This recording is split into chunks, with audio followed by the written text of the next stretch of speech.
31 de maio de 1918. No calor da batalha, um humilde mensageiro alemão arrisca sua vida quando percebe uma chance de se tornar herói. Ele não é um soldado alemão qualquer. Ele é Adolf Hitler. Hitler foi enviado ao quartel-general do batalhão com uma mensagem vital. No caminho, ele se deparou com uma unidade de soldados franceses. Hitler sacou a pistola.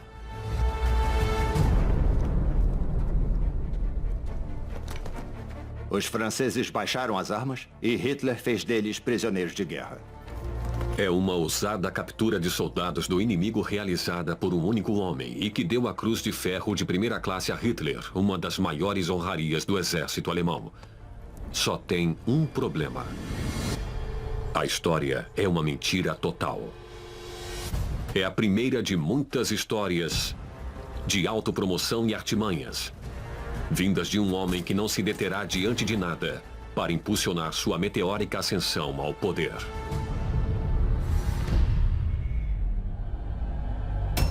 Hitler. Quem é o homem atrás do monstro? Havia muitos aspectos da história que não se encaixavam. De adolescente solitário a herói nacional. Ele foi o Messias do povo alemão. Como ele conseguiu? Tudo foi uma encenação, tudo foi um espetáculo. Esta é a apresentação definitiva do homem mais odiado da história. Hitler, ascensão e queda. Imagens raras de um dia histórico. 2 de agosto de 1914. Na Odensplatz de Munique, é divulgado que a Alemanha acaba de declarar guerra à Rússia. Estas são também as primeiras imagens conhecidas de Adolf Hitler. Ele só tem 25 anos, um rosto insignificante na multidão capturada em filme. E é o cinema, ainda na infância, que vai ajudar a transformar Hitler no Führer alemão. 25 anos depois, Hitler lançará o país na Segunda Guerra Mundial. Em julho de 1940, apenas 8 semanas após a invasão da França, ele encabeça um desfile em Berlim para comemorar a vitória da Alemanha.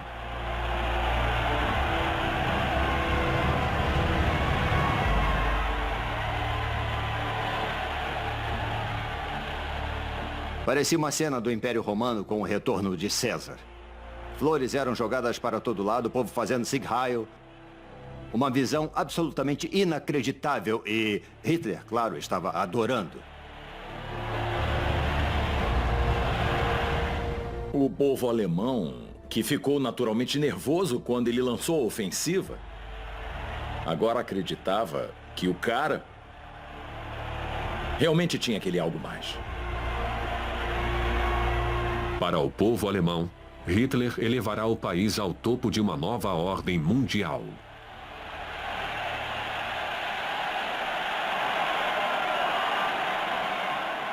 É uma promessa que os alemães engolem, em parte devido à reputação de Hitler como herói, angariada nos campos de batalha da Primeira Guerra Mundial.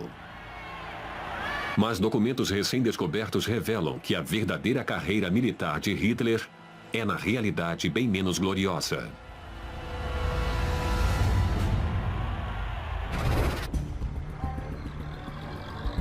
Maio de 1913. Aos 24 anos de idade, Hitler deixa a terra natal, a Áustria, para evitar a convocação para o exército austro-húngaro. Hitler foi criado no Império Austríaco, onde a identidade cada vez mais era regulamentada por questões de raça. Você é alemão, você é judeu, você é eslavo. Hitler, desde muito cedo, se identificava muito com a Alemanha. Hitler não tinha a menor vontade de servir ao Império Austro-Húngaro em nenhum aspecto militar. A lealdade dele era dirigida à Alemanha, que ele via como o país do futuro. Para fugir da Áustria para a Alemanha, Adolf, aos 24 anos, torna-se desertor e um homem procurado. 18 de janeiro de 1914. Após 8 meses em fuga, as autoridades localizam Hitler em Munique e o levam a julgamento. Lá, ele usa o artifício da compaixão, apresentando-se como um jovem esforçado e em dificuldades. O juiz se apiedou dele. Muita gente estava na mesma situação, mas de algum modo ele conseguiu escapar. É claro que se tratava de Hitler no auge do desempenho teatral, um talento que ele iria aprimorar pelo resto da vida. 3 de agosto de 1914. A Alemanha declara guerra à França. Livre da convocação austríaca, Hitler entusiasticamente se alista no exército alemão. Ele é designado para a primeira companhia do 16º Regimento de Reservista da Infantaria da Baviera.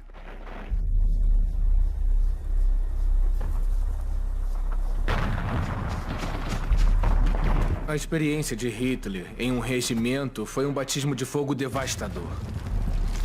Eles estavam despreparados para as realidades da guerra. Mais de 2.000 homens da unidade de Hitler morreram ao final da primeira batalha de Ypres em novembro. Mas o recruta Hitler sobrevive e recebe a única promoção da carreira.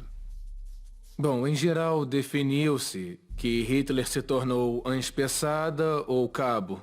Mas isso não é verdade. E, de fato, ele se tornou soldado de primeira classe. E isso é importante, porque ele continuou sendo um soldado comum e não um oficial. Sem falar que os superiores não viram qualquer qualidade de liderança em Adolf Hitler. O detalhe curioso é que, embora ele fosse promovido muito cedo, ele permaneceu com a mesma patente pelo resto da guerra. A promoção de Hitler lhe traz uma nova atribuição. Ele passa a ser mensageiro do quartel-general expedicionário, transportando mensagens para unidades de combate atrás das linhas de frente.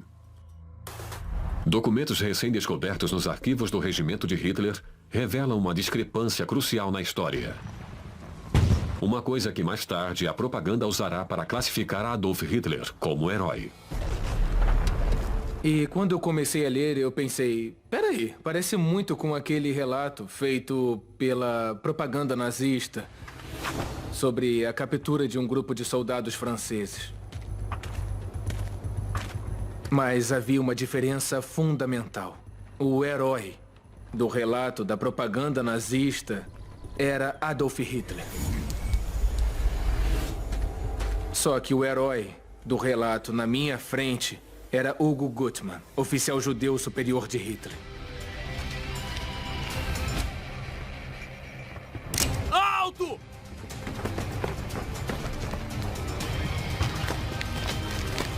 Os marqueteiros nazistas apagaram a ousada proeza de Hugo Gutmann da história. Sentido? Adolf Hitler. Além disso, Hitler é condecorado com a Cruz de Ferro pela entrega de uma mensagem sob fogo pesado. Um incidente totalmente diferente. Ao receber a Cruz de Ferro de primeira classe, podemos imaginar o que Hitler estava pensando. Finalmente eu consegui me tornar alguém. Ele usaria a Cruz de Ferro com orgulho pelo resto da vida.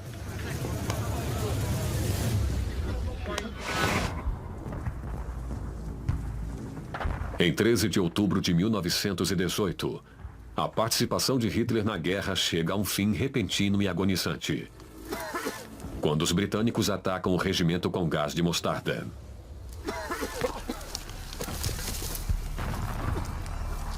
Na manhã seguinte, ele estava com os olhos completamente embaçados e não enxergava nada. Hitler é levado para um hospital militar perto da fronteira polonesa. Mas a unidade em que ele foi colocado não é oftalmológica, é uma unidade psiquiátrica. O que parece ter acontecido é que, após 4 longos anos de guerra, a pressão foi demais para Hitler e ele teve um colapso nervoso. Uma olhada mais atenta à vida de Hitler deixa claro que a experiência de guerra foi só a ponta do iceberg para o futuro ditador. Os demônios de Adolf Hitler são muito mais profundos do que os companheiros mais chegados poderiam perceber.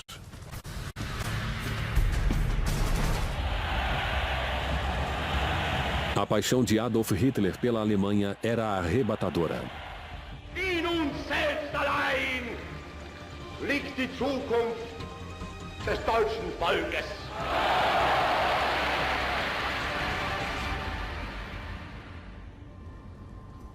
Mas o homem que a história sempre mostrará como um demagogo maligno é, na verdade, austríaco, nascido na cidadezinha de Braunau am Inn, em 20 de abril de 1889.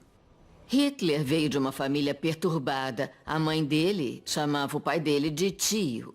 Os 3 primeiros filhos morreram muito cedo e Adolf, o 4º filho, foi o sobrevivente. Ela teria mais filhos, mas o outro filho, o homem Edmund, também morreu e ela ficou absolutamente louca pelo único filho. Mas as coisas eram muito diferentes com o pai. O pai dele, Alois, era um homem distante, frio, idoso e que o espancava com regularidade. Como resultado, Hitler o desprezava totalmente. Para escapar do pai violento, Adolf se afunda em histórias de cowboys e índios do autor alemão Karl May, estreladas por um chefe apache que luta por uma vida melhor para a tribo. Foram esses romances do faroeste norte-americano que primeiro tiraram Hitler, o jovem Adolf, da completa obscuridade e o apresentaram uma versão fantasiosa de um mundo mais amplo. Quando o imaginativo jovem faz 9 anos, a família se muda para os arredores de Linz, a capital da Alta Áustria. Ali, Adolf sonha em exercer sua grande paixão, o desenho.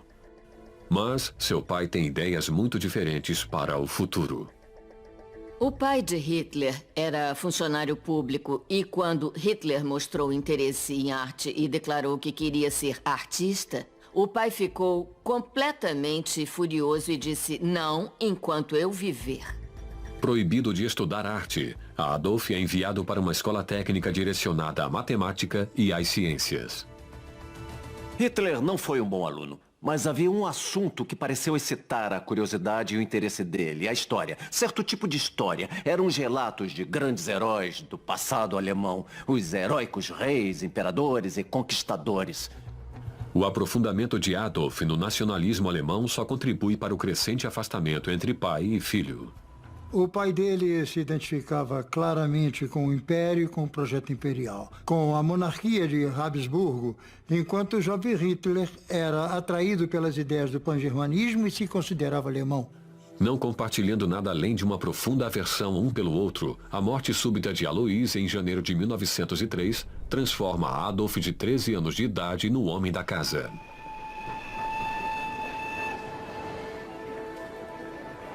Quatro anos depois, em 1907, ele abandona a mãe coruja e se transfere para a capital, Viena, onde espera entrar para a escola de arte.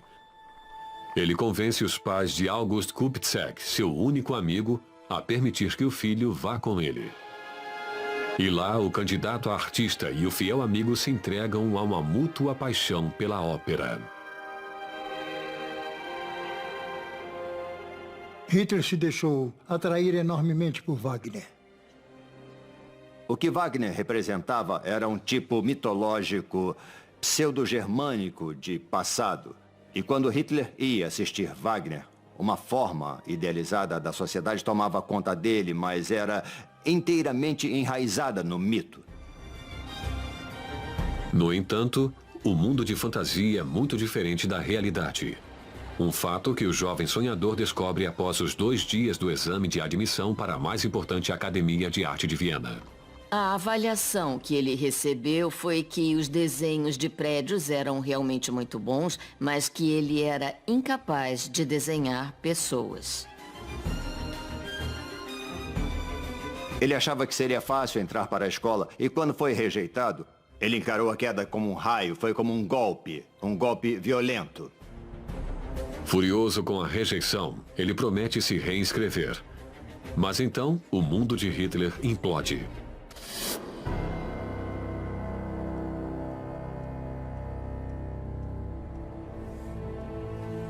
21 de dezembro de 1907. Hitler corre para casa em Linz para ficar com a mãe doente e terminal. A cena ao redor da cama de Clara era incrivelmente comovente. Havia uma mulher deitada lá, morrendo de câncer de mama. Ela sentia muita dor. Eles tinham um vínculo emocional incrivelmente forte. Hitler não estava só assistindo à morte da mãe, mas também o vínculo emocional estava se desintegrando bem na frente dele.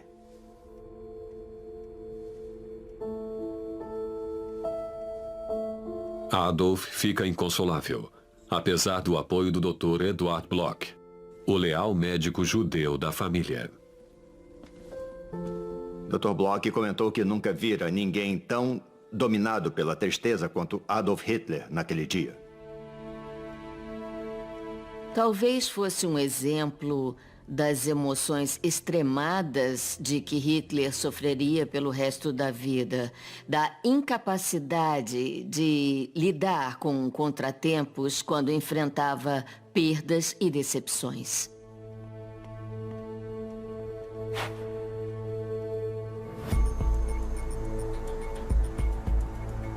Entre 1907 e 1909, encontramos Hitler numa espiral descendente que o transformou no que se chamaria de sem-teto em Viena. Em 1909, ele passou o Natal num abrigo para moradores de rua. Ele é um homem abatido, cujos sonhos ruíram. O futuro é um vazio, e ele procura alguém a quem culpar. O que ele estava sentindo era um ressentimento ardente contra o universo da classe média burguesa que o havia rejeitado e que não enxergava a genialidade dele. Enquanto mora em uma espelunca de Viena e sobrevive de bicos, Adolf percebe a crescente antipatia aos judeus na capital da Áustria. Um dos políticos que claramente influenciou e muito Hitler foi o prefeito de Viena antes da Primeira Guerra Mundial, Karl Lueger, um prefeito de direita. E Hitler admirava a habilidade de Lueger em captar os humores da multidão, sentia o clima da população. A posterior declaração de Hitler de que sua repulsa pelos judeus começara em Viena naquele momento da vida é pura invenção. Ele tinha amigos judeus, tratava com judeus quando vendia obras de arte e não há evidências de que Hitler teve qualquer enfrentamento ou qualquer opinião negativa sobre os judeus antes da Primeira Guerra Mundial. O relato feito por Hitler de seus anos em Viena seria exagerado ao longo do tempo para servir a agenda política dele, bem como as lembranças de uma guerra mundial que para Hitler terminara num hospital psiquiátrico quando a Alemanha se rendeu em novembro de 1918. Ele achou bodes expiatórios, judeus, socialistas, pacifistas do fronte doméstico e começou a falar de uma traição ao exército alemão em vez do que acontecera, uma derrota no campo de batalha. A cada dia que passa, a raiva e o ressentimento são as principais emoções de Hitler. À medida que é tomado por uma fúria crescente, Hitler percebe que ele pode canalizá-la para a política. Ele tem uma causa, e ela vai fazer com que o mundo caia de joelhos.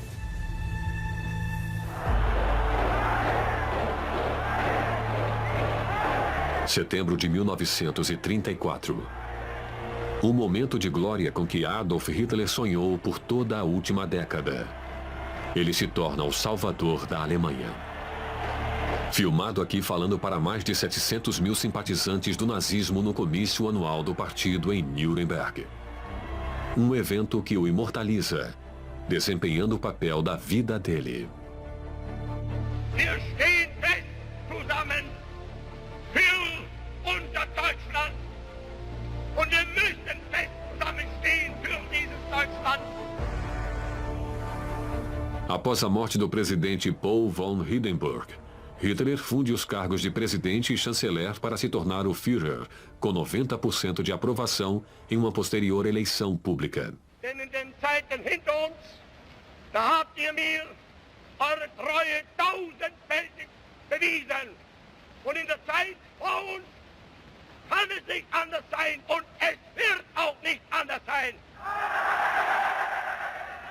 É extraordinário pensar como será a enorme ascensão dele de um banco de parque em Viena até ser o Führer do Terceiro Reich. 26 de fevereiro de 1919. 15 anos antes, no fim da Grande Guerra, Hitler recupera a visão e tem alta do hospital psiquiátrico. Ele volta para Munique, onde é um dos milhares de soldados que enfrentam um futuro incerto após a grande derrota da Alemanha.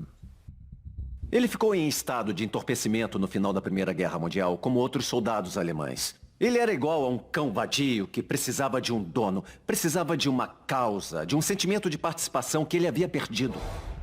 Mesmo com a Alemanha desmobilizada, Hitler continua na folha de pagamento do exército e é selecionado para entrar num programa especial de propaganda na Universidade de Munique. Hitler foi um dos escolhidos pelo exército alemão para falar com pequenos grupos de soldados que voltavam sobre o futuro da Alemanha.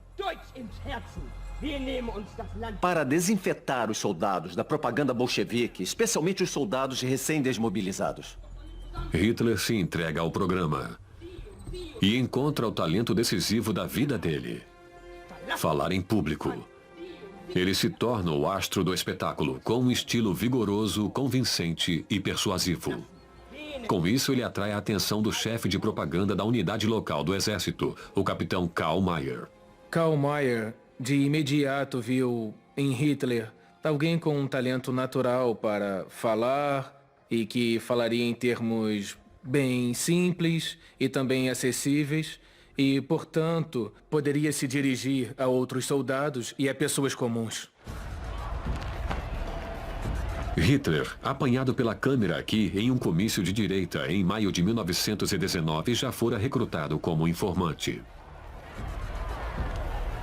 Uma das primeiras missões é se infiltrar e monitorar os grupos extremistas políticos emergentes em Munique. 12 de setembro de 1919. Hitler é enviado para espionar um grupo radical de direita chamado Partido dos Trabalhadores Alemães. Ele não ficou impressionado com o que viu meia dúzia ou uma dúzia de pessoas falando sobre problemas diários de um modo não muito instruído. Convencido de que poderia fazê-los ver a luz, ele interrompe um debate sobre separatismo da Baviera para fazer uma preleção sobre a importância da Alemanha permanecer forte. E com retórica cáustica e volume crescente, ele falou sobre o sacrifício que ele e outros soldados fizeram pela Alemanha. Que não foi pela Baviera, não foi por um Estado, foi por todos os alemães. Quando Hitler começou a falar, foi como se um interruptor se ligasse dentro dele. De repente, ele percebeu que todos na plateia estavam se agarrando a cada palavra. E o líder do partido, Anton Drexler, disse: "Meu Deus, precisamos dele." Hitler é convidado a se filiar ao partido que estava espionando. Acreditando que eles estavam em sintonia com suas próprias ideias, ele aceita. Era um partido radical. E Hitler se via como uma figura revolucionária, alguém que sacudiria a Alemanha de baixo para cima, não alguém que se sentaria nos gabinetes e diria: devemos fazer isso ou aquilo. Alguém que agiria. 16 de outubro de 1919. Adolf Hitler faz o primeiro discurso oficial ao Partido dos Trabalhadores Alemães. Um momento crucial que ele relataria mais tarde no Mein Kampf. Falei por 30 minutos. E o que antes eu apenas sentia dentro de mim, sem qualquer forma de saber, agora estava provado pela realidade. Eu sabia discursar. Hitler rapidamente se torna membro do comitê partidário, recrutando mais e mais operários com ardente propaganda. Havia muita gente receptiva às ideias dele por lá. Gente fortemente anticomunista que também tinha opiniões sobre os judeus, que também achava que a Alemanha fora apunhalada pelas costas. Sendo assim, Hitler estava sempre em sintonia com os humores do público. O interessante é que Hitler ainda não se via como o salvador da Alemanha. Nos 2 anos seguintes, com as afiliações começando a aumentar, inicia-se uma luta pela liderança do Partido dos Trabalhadores Alemães. Hitler, então, tornou-se uma figura importante no partido e ele não concordava com as estratégias de Anton Drexler. Ele renunciou e ameaçou largar tudo. Mas, no final, as pessoas que o rodeavam perceberam que havia alguma coisa especial em Hitler, iriam explorar as qualidades dele e o preço a pagar era aceitá-lo como líder. 29 de julho de 1921. Após o anúncio de que Hitler voltaria ao recém-renomeado Partido Nacional Socialista dos Trabalhadores Alemães, ele é formalmente nomeado como o único líder. Para Hitler, o socialismo era o socialismo da raça. O nacionalsocialismo não significava apenas o renascimento da Alemanha enquanto nação, mas uma revolução social. Hitler vai buscar em seus dias de aspirante a artista a inspiração para criar uma nova bandeira com um símbolo ameaçador. Hitler se empenhou completamente nos mínimos detalhes do visual. Ele usou a suástica, que já aparecia em alguns movimentos de extrema-direita desde 1907, mas ele a tornou fundamental para a imagem nazista. Ele era muito inteligente, sabia que não ia transformar todos aqueles nacionalistas em nazistas puros da noite para o dia, então o que ele pretendia, na escolha das cores, a suástica preta sobre um disco branco em cima do vermelho. Ele usou as cores do antigo Reich alemão. A ascensão de Hitler começara. Seria uma questão de tempo até ele conseguir usar o talento em propaganda para montar um ameaçador culto à personalidade forte demais para ser detido por quem quer que fosse. Trajado para impressionar, Adolf Hitler monta a imagem cuidadosamente para mostrar que não é só o líder da causa alemã, mas a personificação dela. Criar essa persona é a estratégia-chave para o sucesso de Hitler e ela começa durante seus primeiros dias na política. No início dos anos 20, Hitler era uma pessoa esquiva. Pouquíssimas pessoas viram fotografias dele. Assim, existia uma mística e uma aura que foram deliberadamente edificadas a respeito de Hitler. E tudo foi ampliado pelo apelido que ele assume para si mesmo, o Lobo. Agosto de 1921. Para aumentar o apoio e conseguir verbas para o pequeno partido nazista, Hitler se reformula. Mas suas tentativas de cultivar uma imagem pública que coincida com suas altas aspirações não se realizam. E ele é desmoralizado como o rei de Munique. Como líder do partido em Munique, Hitler tinha a obrigação de se relacionar com a alta sociedade, no que ele era totalmente inábil. Ele não tinha modos à mesa, era totalmente desajeitado. Ele colocava açúcar no vinho e não sabia segurar direito os talheres. Ele devorava bolos de creme da travessa antes que os outros se servissem. Segurava um chicote e o batia contra o joelho enquanto falava. Ele ainda estava procurando um modo de se relacionar com os ricos e poderosos. Hitler está longe do conforto de uma cervejaria alemã. Mas suas raízes grosseiras estão prestes a dar frutos. A Alemanha, 1923. A incapacidade dos alemães em pagar a enorme dívida de guerra para com a França, no valor de bilhões de marcos em ouro, ameaça falir o país e desencadeia uma crise financeira. 1923 foi um ano de crise para a República de Weimar. O governo imprimia dinheiro sem parar, a fim de cumprir com as obrigações, mas todo mundo sabe qual é o resultado: inflação.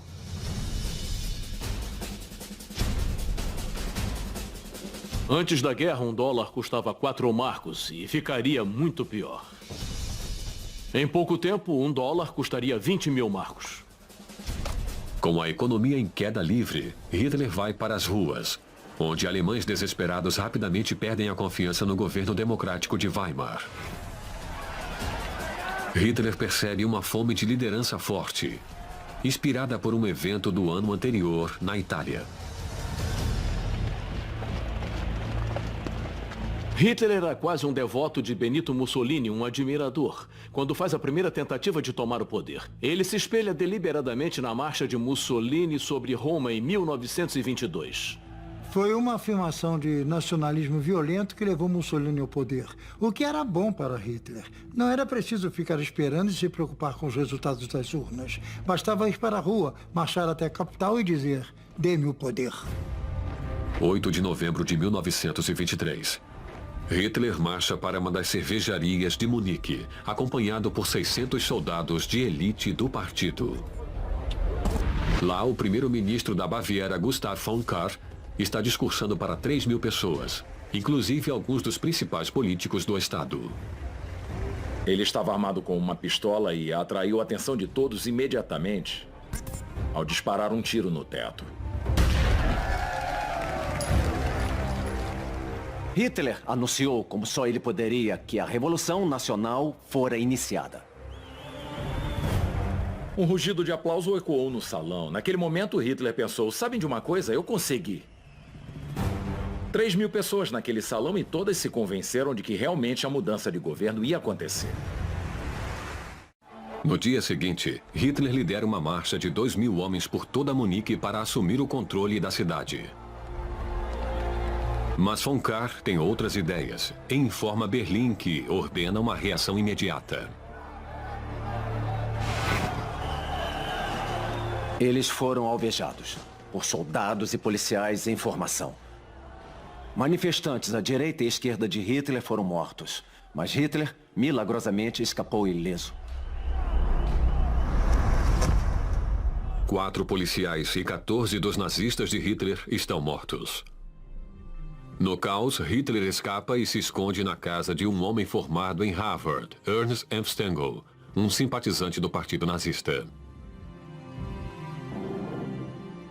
Pela terceira vez na vida, Hitler sofre um revés devastador, que resulta em um colapso emocional. Ele passou 2 dias lá, na mais negra depressão. Ele brincava com a pistola. A esposa de Stengel o convenceu a não se matar. Mas era evidente para Hitler que o golpe fracassara. O partido estava despedaçado e que ele mesmo tinha feito papel de palhaço. 11 de novembro de 1923, Hitler é encontrado e preso. Quando o policial chegou para levá-lo embora, Hitler insistiu para que a cruz de ferro fosse colocada na lapela. Em seu momento mais desalentado, ele ainda era um homem extremamente preocupado com a própria imagem. A visão de Hitler como salvador da Alemanha é agora encarada como piada. Pela tentativa de golpe, ele é acusado de traição e enfrenta a pena máxima, morte. Não se tratava de um julgamento, mas de um processo administrativo supervisionado por 3 juízes, todos nomeados no antigo período imperial. E todos nutriam alguma simpatia pelos objetivos patrióticos do Hitler. Hitler transformou o tribunal numa plataforma pessoal para suas opiniões. O que ele disse foi registrado na imprensa local e nacional. Ele teve autorização para falar à vontade. E claro, foi no próprio ato de falar que Hitler percebeu que ele ainda tinha poder. Hitler é considerado culpado, mas os juízes são tolerantes. Poupado da guilhotina, ele é condenado a 5 anos na prisão de Landsberg. O tempo que Hitler passou na prisão de Landsberg foi muito importante. É um tempo em que ele foi realmente obrigado a sentar e começar a considerar melhor as estratégias políticas. O fracasso do golpe da cervejaria deveria ser o fim da carreira de Hitler. Mas não é. Na verdade, é um novo começo. Ele recebia um fluxo constante de convidados, visitantes e simpatizantes que levavam para ele todo tipo de presentes, todo tipo de comida. Hitler era e foi pela vida toda louco por doces. Na verdade, ele até ganhou alguns quilos. Da cela, ele dita para o capanga de confiança, Rudolf Hess, o que se tornará a infame autobiografia de Hitler, Mein Kampf. Minha luta. Curiosamente, ele não escreveu o livro propriamente. Mein Kampf é um homem andando de um lado para o outro da cela, vomitando tudo o que lhe passa pela cabeça na hora. Hitler disse no Mein Kampf o que ele ia fazer, que iria declarar guerra contra os judeus e iria destruir a população judaica da Europa, que ia abalar o equilíbrio de poder no mundo. Acho que então teve-se a real noção de que Hitler não se via mais como um seguidor. Era ele quem ia liderar o povo alemão. Ele ia ser o Messias para o povo alemão. 20 de dezembro de 1924. Depois de apenas 9 meses de prisão, Hitler é libertado, por incrível que pareça, por bom comportamento. Ele é um homem livre, mas na ausência dele, a discórdia aumentou nas fileiras do partido nazista. Hitler enfrenta agora o desafio mais difícil de sua carreira política. E sua estratégia para manter a liderança provará ser tão inspirada quanto implacável.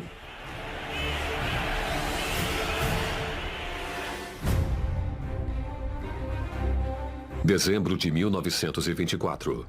Adolf Hitler é libertado da prisão e volta para Munique. O partido nazista está um caos. E o governo da Baviera logo o proíbe de usar o maior trunfo: falar em público.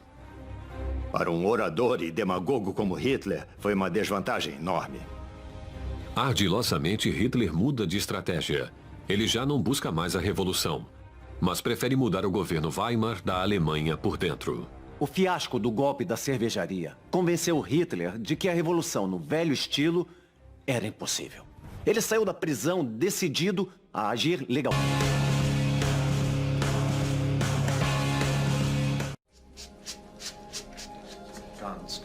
O primeiro objetivo de Hitler é descartar a imagem de bandido. O desafio de renovar a marca Adolf Hitler é dado a um ex-fotógrafo paparazzo, Heinrich Hoffmann, um aliado que simbolicamente deu as boas-vindas a Hitler quando ele saiu da prisão de Landsberg. Juntos, Hoffmann e Hitler experimentaram muitas poses diferentes, vários trajes. Um deles é o tirolês. Quando veem as fotos de Hitler como tirolês, Hitler as descarta e as marca com cruzes vermelhas, por achar que ficava com cara de bobo. Hitler nunca mais se vestiria de tirolês em público. E é nesse momento que ele começou a assumir uma figura mais estadista. Os que conheciam ele ficaram chocados com a mudança. Adolf Legalité, alguns dos amigos o chamavam com ironia. Adolf Legalidade. Hoffmann tira mais de 2 milhões de fotografias, enquanto trabalha para aperfeiçoar a imagem idealizada que Hitler tem de si mesmo. Hitler quer que as fotos que não gosta sejam destruídas, mas Hoffmann as guarda e elas sobrevivem até hoje.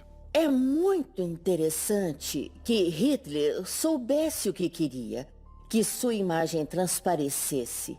Ele até tirou fotografias experimentando diferentes poses para os discursos. Ele era um homenzinho de bigode esquisito e ainda assim a imagem ícone dele é de um personagem grande e carismático. Foi tudo uma encenação, foi tudo um espetáculo. Essa postura em particular me intriga muito. Veja como ela é ampla e expansiva. Como este braço se afasta do corpo e se fecha em um punho, que é uma arma simbólica. Parece que ele está prestes a atacar. Hitler sabia disso. Sabia que, se expandisse a postura e exibisse uma arma simbólica, despertaria o público e o faria sentir uma forte emoção de perigo e de fúria. As fotografias de Hoffmann são só uma parte da reformulação política de Hitler. No início de 1926, Hitler está pronto para se concentrar em outra questão: aqueles que desafiavam sua autoridade política. Um dos seguidores mais próximos, Gregor Strasser, formou uma espécie de partido separatista nos distritos do norte. Hitler teve que colocá-lo sob controle. Mas ele ainda tinha que provar para os homens de Munique que ele ainda era o líder. 14 de fevereiro de 1926. Hitler convoca uma reunião de emergência dos líderes do partido em Bamberg. Participam nazistas importantes de toda a Alemanha, inclusive Gregor Strasser. Lá, Hitler exige a lealdade incondicional do partido. Foi um momento de decisão para Hitler. Foi um momento em que ele teve que restabelecer a autoridade sobre o partido.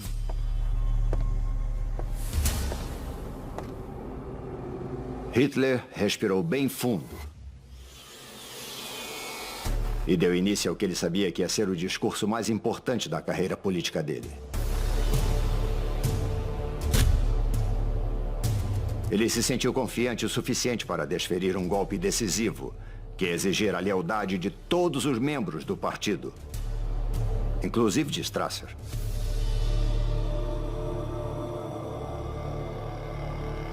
No final, os 60 se reuniram em torno do Hitler e juraram fidelidade a ele. O partido estava unido uma vez mais e mais uma vez sob o rígido controle do Führer, Adolf Hitler. Este foi o primeiro sinal de que Hitler seria totalmente implacável. Como resultado de Bamberg, a autoestima de Hitler explodiu e ele sentiu que agora estava no caminho certo para ser o homem que a Alemanha precisava. Hitler carimbou sua autoridade no partido. Mas há um membro que não se convence com um líder inquestionável. Joseph Goebbels. Hitler percebeu que Goebbels tinha habilidade para a comunicação, habilidade para a propaganda, que ele queria para a campanha, e estava decidido a conquistá-lo. Ele o levou a Munique, o levou a Stuttgart, passeou de carro com Goebbels. Basicamente, ele enfeitiçou Goebbels a segui-lo. Goebbels, que manteve um diário durante a vida toda, escreveu nesse diário: "Eu o amo. Eu fiquei ao lado dele. Ele falou comigo. Ele me deu uma foto." E a partir desse momento, Goebbels foi leal a Hitler até a morte. 3 de julho de 1926.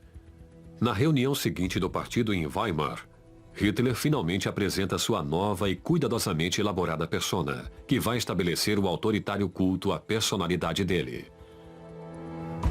Com ele mesmo se intitulando de Führer. Uma coisa interessante sobre o título que Hitler escolheu, o título de Führer, é que ele não significa apenas líder político, é claro, e ele não queria que significasse apenas isso. Um Führer é uma espécie de guia, uma espécie de figura profética. Ele esticou o braço na saudação, que se tornaria então o cartão de visita do Partido Nazista. A saudação Heil Hitler, cumprimento de todos os lugares, tornou-se obrigatória e só demonstrava que o controle e a autoridade dele sobre o partido era forte como ferro. Em apenas 8 anos, Adolf Hitler se eleva de soldado comum a líder incontestável de um crescente partido político. É claro que ele tinha dons. Certo carisma pessoal rústico, sabia falar em público, tinha organização política. Mas havia também certa crueldade e uma disposição para agir contra aqueles que ficassem em seu caminho. Em março de 1927, a proibição de Hitler falar em público na Baviera é derrubada. Hitler, mais uma vez, podia ficar aos olhos do público. Ele tinha o que precisava, uma plataforma pública. Hitler aperfeiçoou a imagem e afiou as habilidades. Ele está pronto para soltá-las em cima de uma Alemanha conturbada e um mundo desavisado. Talvez nunca na história um homem e seu tempo estivessem tão bem alinhados. E é claro, o palco estava pronto para a ascensão de Hitler ao poder, não só em Munique, mas em toda a Alemanha. Versão brasileira Audiocorp.